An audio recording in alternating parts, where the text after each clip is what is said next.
তোমরা কি জানো যে কোন রাশি বা লগ্ন জন্মগতভাবে ভাগ্য এবং জ্ঞান নিয়ে আসে? হ্যাঁ, আজ কথা বলবো ধনুর রাশি বা লগ্নের জাতক জাতিকাদের আসল স্বভাব এবং শক্তি নিয়ে। হে ধনুর রাশির জাতক জাতিকারা, তোমাদেরকে জানাই স্বাগত। তোমরা কি জানো তোমাদের অন্তরে জ্বলিতেছে ধর্ম, জ্ঞান আর অভিযানের অগ্নিশিখা?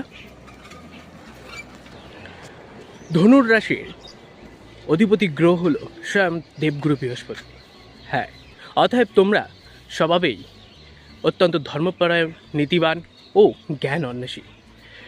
সত্যের অনুসন্ধান করাই তোমাদের জীবনের মূল সাধনা। তোমরা সাধারণত কোনো সংকীর্তন অথবা সংযত স্বভাবের মধ্যে আবদ্ধ থাকতে পারো না। স্বাধীনতা হলো তোমাদের প্রাণ, দূরদর্শিতা হলো তোমাদের শক্তি, আর আশাবাদী হলো তোমাদের বর্মস্বরূপ।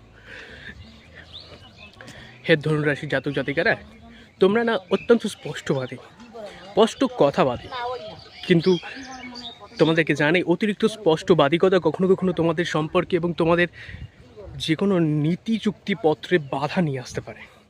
হ্যাঁ, অধৈর্য হলো তোমাদের কর্মের ফলের বিলম্বতা। তাই সংযমী হোক তোমাদের জীবনের অলংকার। তোমাদেরকে জানাই, প্রত্যেক দিন যখন তোমরা গুরুর নাম অথবা গুরুর দেওয়ার মন্ত্র জপ করো, তখন তোমাদের জীবনে গুরুর কৃপা বৃদ্ধি পায় এবং তোমাদের ভাগ্য আরও সৌভাগ্যতে পরিণত হয়।